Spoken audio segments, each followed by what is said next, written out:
Hi guys, welcome back to another video. बाल को आज अपन कक्षा 11वीं अकाउंटेंसी तुम्हारा डर डेप्रिसिएशन की शुरुआत करने जा रहे हैं। आज की इस वीडियो में डेप्रिसिएशन के सारे बेसिक कॉन्सेप्ट को समझ लेंगे, यानी कि आज के बाद आप तैयार हो जाओगे कि भाई डेप्रिसिएशन का कोई सा भी क्वेश्चन दे दो, हम डरेंगे नहीं। तो भैया कुर्सी की पेटी टाइट कर लो। अगर इस चैप्टर के नोट्स चाहिए तो डिस्क्रिप्शन में उसका लिंक है, जाके वहां से तुम डाउनलोड कर सकते हो। कंप्लीट फ्री है भैया। 12वीं में आओगे ना, तब बैच में आना, तब बुक लेना, पर अभी कंप्लीट फ्री है, चाहे नोट्स हो या वीडियो। तो चलिए शुरू करते हैं। डेप्रिसिएशन की कहानी काफी इंटरेस्टिंग है, डरो मत, पहले तो अंदर से डर निकालो। अरे टेंशन फ्री है भैया। अभी देखो पढ़ेंगे ना, अगले 15-20 मिनट में तुमको लगेगा मुश्किल तो नहीं है भैया। ठीक है जी, चलिए शुरू करते हैं। Let's get started.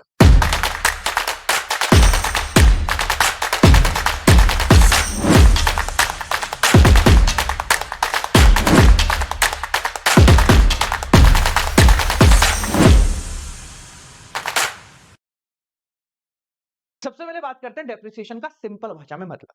हम कोई भी अगर फिक्स्ड एसेट खरीदते हैं तो समय के साथ उसको यूज करने की वजह से, उसके सेकेंड हैंड होने की वजह से उसकी वैल्यू में गिरावट आती है। उस गिरावट को अकाउंट्स की भाषा में डेप्रिसिएशन कहा जाता है। अब सुनने में तो सिंपल है कि भाई एसेट्स की वैल्यू में गिरावट, पर अगर डेफिनेशन देखेंगे तो दो चीजें इसमें बहुत काम की हैं। सबसे पहली चीज क्या है, ध्यान से देखो। It refers to the fall in the value of tangible fixed assets.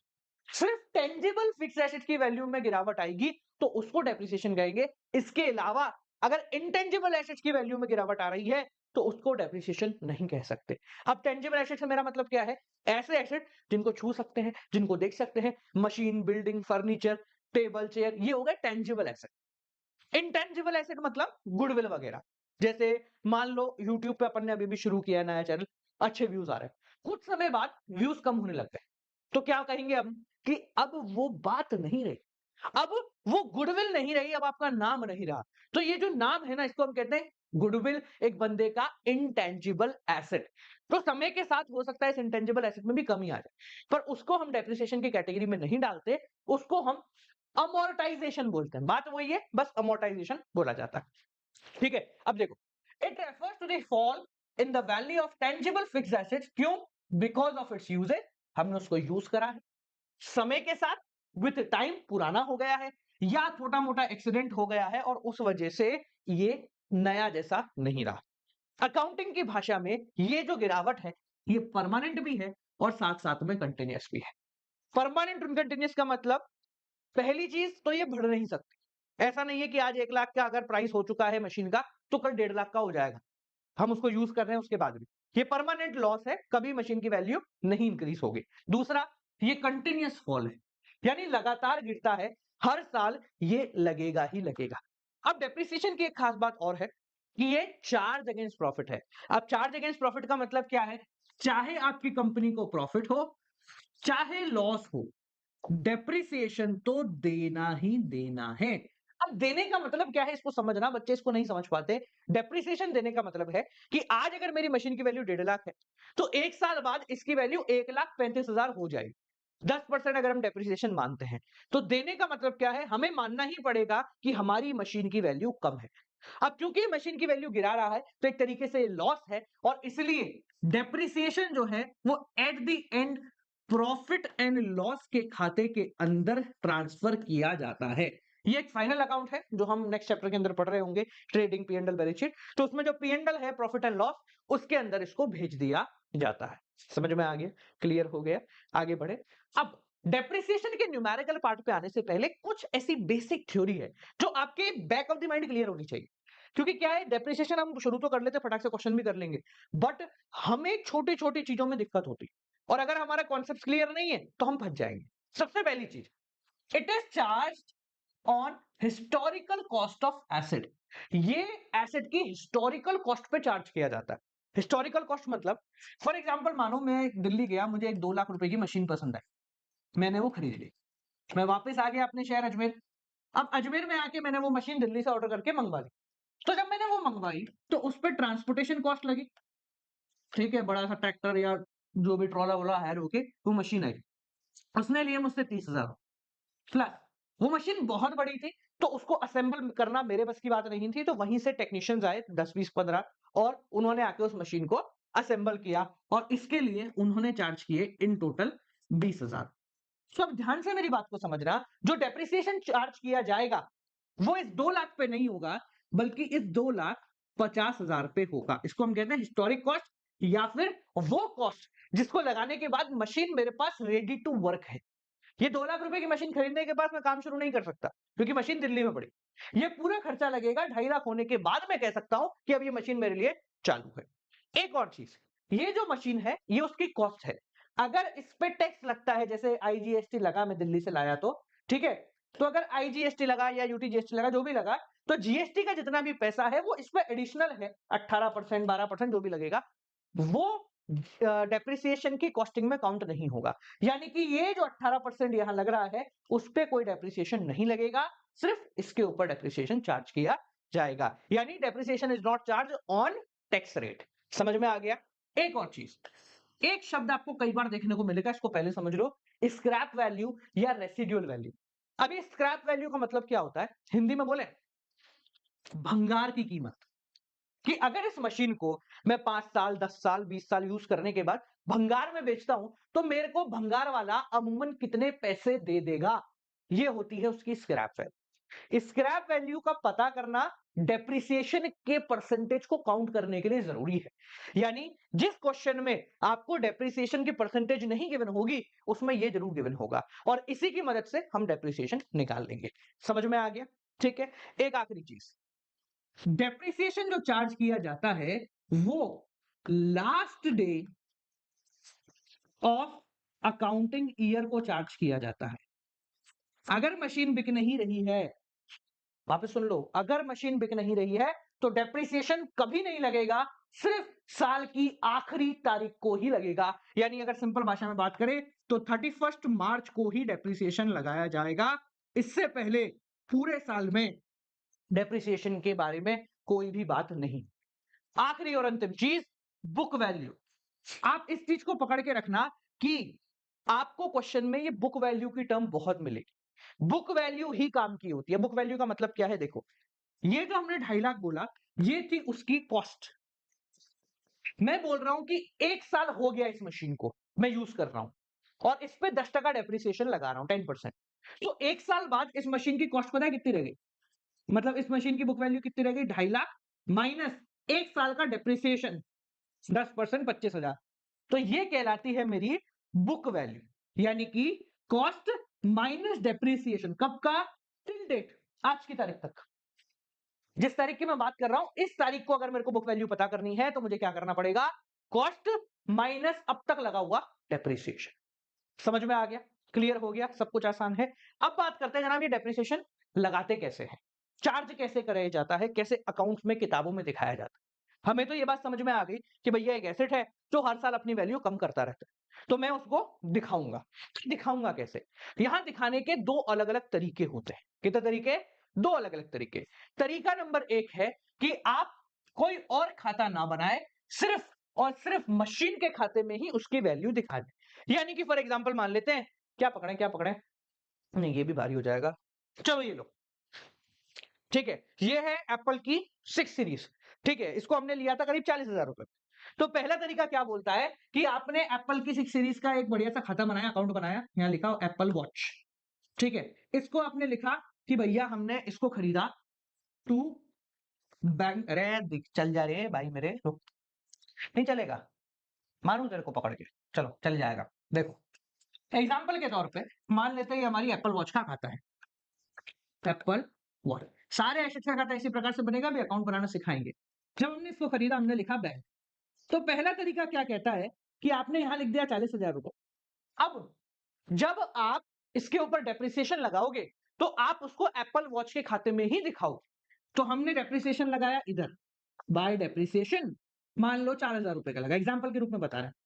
तो साल के अंत में मेरे एप्पल वॉच की कीमत कितनी रह गई, यानी इसका बैलेंस कितना रह गया? By balance CD 36,000।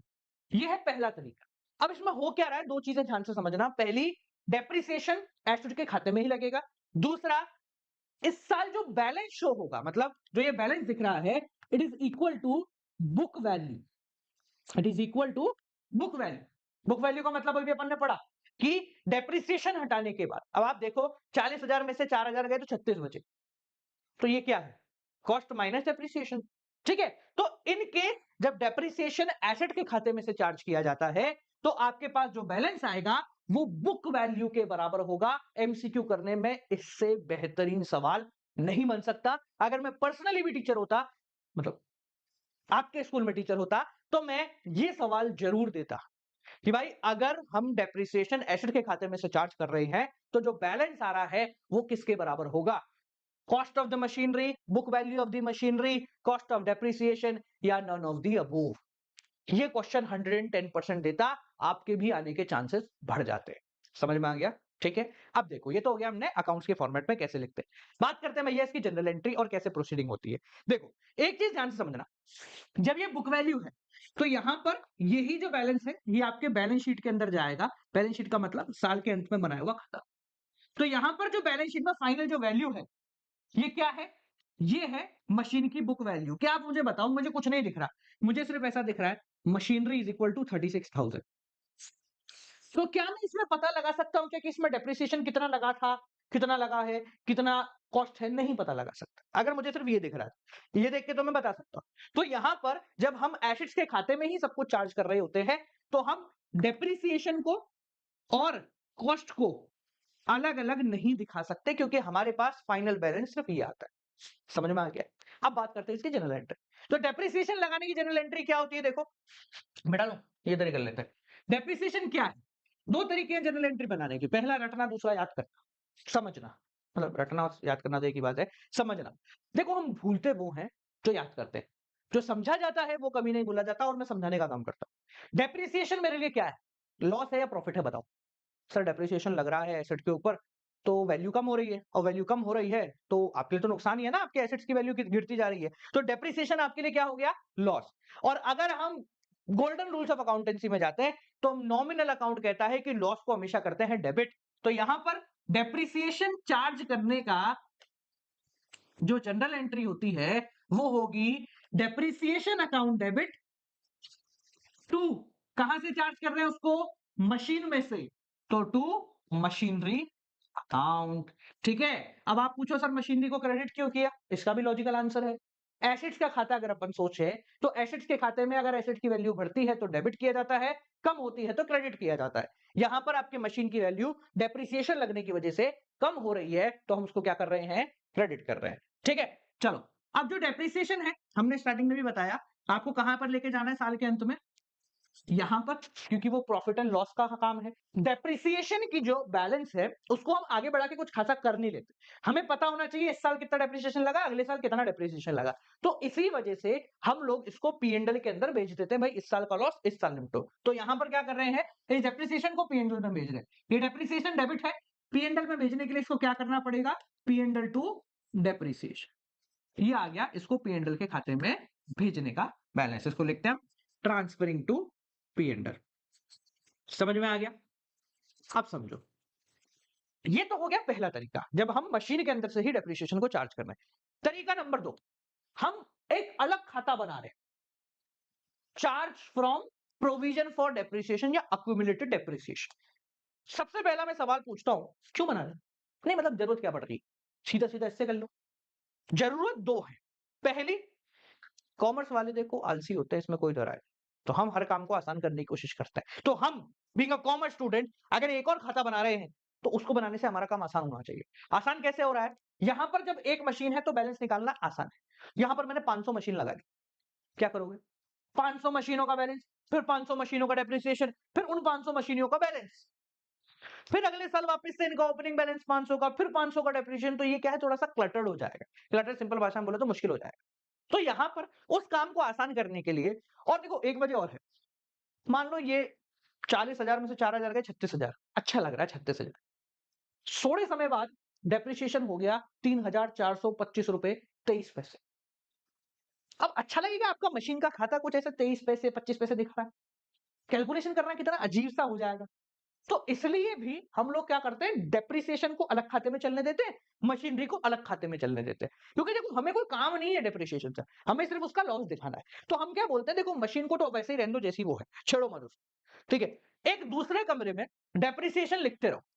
क्यों लिखते रहो? एक तो मेरे को लॉस दिखा दूं इसलिए, दूसरा जब हम इसको बेचेंगे तब इन दोनों को मिला के प्रॉफिट लॉस निकाल, ठीक है? तो दूसरा खाता क्या कहता है कि आप डेप्रिसिएशन को मशीन के खाते में चार्ज मत करो, बस प्रोविजन का एक अलग खाता बना दो जिसमें आप डेप्रिसिएशन डाल दो। एप्पल वॉच का एग्जांपल लेते हैं, ये हमने ली एप्पल वॉच, ठीक है? ये हो गया हमने इसका provision for depreciation, provision for depreciation. Same वही प्रोसीडिंग है, कोई फर्क नहीं है। जब आपने एप्पल वॉच खरीदी तो आपने लिखा टू बैंक 40,000 रुपए। अब जब इसके डेप्रिसिएशन की बात आएगी तो डेप्रिसिएशन यहां ना लग के सिर्फ यहां लग जाएगा, बाय डेप्रिसिएशन 4,000। समझ में आ गया? अब इससे हुआ क्या? साल के अंत में जब आप बैलेंस निकाल रहे हो तो देखो, आपकी एप्पल वॉच अभी भी आपके नजर में कितने की है? By balance CD 40,000। यानी कि ये अगले 10 साल भी 40,000 की ही दिखेगी जब तक मैं इसको बेचता नहीं हूं, ठीक है? कहां पर? अकाउंट में। इससे अकाउंट बनाना आसान भी हो गया और ज्यादा कैलकुलेशन भी नहीं है। और जो डेप्रिसिएशन है ये अब बैलेंस अपना शो करने लग जाएगा। ये 4,000, ये लिखा 4,000, यहां लिख दो अब भी 4,000 to balance CD.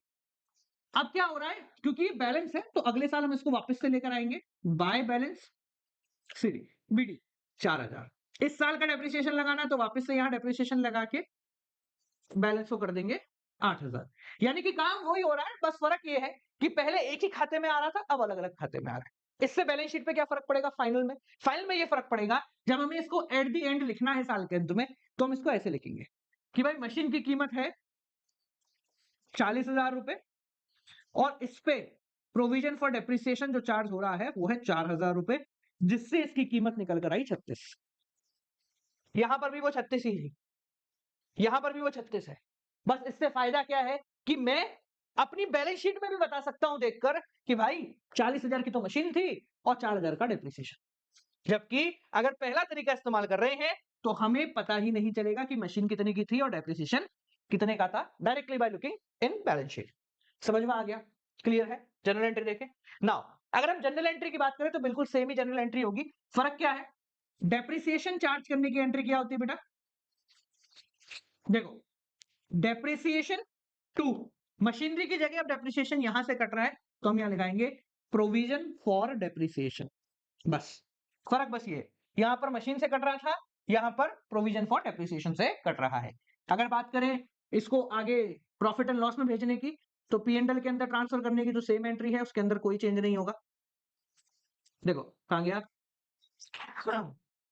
P and L two depreciation. Clear? समझ गए? आसान है, इजी है, बहुत इजी है, मैं कह रहा हूं ना इजी है। अभी वो ट्रिक बताऊंगा जिसमें और मजा आएगा। हम जब क्वेश्चन करेंगे ना हम इसके, तो ऐसा जुगाड़ बता दूंगा कि तुम कभी भी कोई एंट्री को आगे पीछे नहीं कर पाओ, कहा कर भी नहीं कर पाओगे। चलो अब बात करते हैं डेप्रिसिएशन लगता कैसे है, मतलब कैसे इसकी अमाउंट को कैलकुलेट करते हैं। 10,000 लगेगा, 15,000 लगेगा, 20 लगेगा। तो डेप्रिसिएशन चार्ज करने के दो मेथड होते हैं। पहला मेथड होता है आपका fixed percentage on original cost या फिक्स्ड इंस्टॉलमेंट या स्ट्रेट लाइन मेथड, जिसको शॉर्ट फॉर्म में आप एसएलएम भी कहते हैं। दूसरा तरीका होता है डिमिनिशिंग बैलेंस के ऊपर लगाना, रिड्यूसिंग इंस्टॉलमेंट या रिटर्न डाउन वैल्यू मेथड, इसको आप ये मेथड भी बोलते हैं। दोनों में फर्क क्या है? बहुत आसान है, ज्यादा बड़ा फर्क नहीं है, बहुत छोटा फर्क है। फर्क पहला क्या है वो समझो। ये मान लो मशीन की कॉस्ट है 2.5 लाख रुपए, कितना है? वही 2.5 लाख रुपए, हम डेप्रिसिएशन लगा रहे हैं 10%। तो पहले साल डेप्रिसिएशन कितना लगेगा?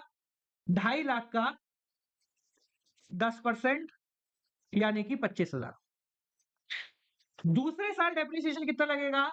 अब समझना ध्यान से, ओरिजिनल कॉस्ट मेथड का मतलब है कि डेप्रिसिएशन आपको हमेशा कॉस्ट पे ही लगाना है। आज डेप्रिसिएशन लगाओ, 5 साल बाद लगाओ, हम इसी 2.5 लाख के ऊपर डेप्रिसिएशन लगाएंगे। 6 महीने का लगाना है तो 10% 6 महीने का लगा दो, पर लगेगा इसी 2.5 लाख के ऊपर। यानी सेकंड ईयर भी अगर हम डेप्रिसिएशन लगाएं तो वो भी 25,000 आएगा, थर्ड ईयर भी लगाए तो वो भी 25,000 ही आएगा। ये मेथड आसान है कैलकुलेशन के नजरिए से, पर इसकी एक सबसे बड़ी डिफेक्ट है कि अगर आप 10 साल तक डेप्रिसिएशन लगाते रहे तो 10 साल बाद इसकी वैल्यू हो जाएगी जीरो। आपके पास मशीन है उसकी वैल्यू जीरो है, नहीं हो सकता ऐसा, ठीक है ना? तो ये थोड़ा सा इसका एक डिफेक्ट है, लूप होल हम कह सकते हैं। दूसरा आता है आपका रिटन डाउन वैल्यू मेथड। अगर आप इस मेथड का इस्तेमाल करते हैं तो डेप्रिसिएशन मान लो 10% है, वही 2.5 लाख की मशीन है, तो पहले साल डेप्रिसिएशन जो लगेगा वो लगेगा 2.5 लाख का 10%, यानी कि 25,000, बिल्कुल सेम। फर्क है दूसरे साल से। सेकेंड ईयर पे जो डेप्रिसिएशन लग रहा है, अब वो 2.5 लाख में नहीं लगेगा, वो होगा डिमिनिशिंग बैलेंस पे। यानी कि आज की तारीख में उस मशीन की वैल्यू कितनी है, यानी कि उस मशीन की बुक वैल्यू पे। यहां पर डेप्रिसिएशन बुक वैल्यू पे लगता है। बुक वैल्यू मतलब कॉस्ट माइनस डेप्रिसिएशन। तो 2.5 लाख में से 25,000 गए, तो आज 1 साल बाद उस मशीन की कीमत रह गई ये, तो इस पे लगाओ 10%, 22,500। तीसरे साल की बात करें तो थर्ड ईयर मशीन की वैल्यू कितनी रह गई, पिछले साल ये थी, पिछले साल ये डेप्रिसिएशन लगा, तो कॉस्ट में से डेप्रिसिएशन हट गया, तो 2,02,500 रुपए की मशीन की कीमत रह गई। इसका आप 10% लगा दो, डेप्रिसिएशन हो गया 20,250। समझ गए क्या है फर्क दोनों में? बस यही है कि भाई इसके अंदर बुक वैल्यू पे डेप्रिसिएशन लगता है, जबकि इसके अंदर कॉस्ट पे डेप्रिसिएशन लगता है। दोनों तरीके आसान हैं, दोनों तरीकों में कोई भी फर्क नहीं है। ये मत सोचना यार ये तरीका मुश्किल है। मेरे नजरिए में ये तरीका इससे भी ज्यादा आसान है, क्योंकि आपको बहुत आसानी से वैल्यू मिलती रहेगी। जो मैं तरीका अभी आपको समझाने जा रहा हूं ना, जिस तरीके से क्वेश्चन करने हैं, उससे आपको इन दोनों तरीकों में फर्क पता करना भी मुश्किल हो जाएगा। बोले यार ये तो एक ही बात है, कैसे भी कर लो, दोनों ही आसान है।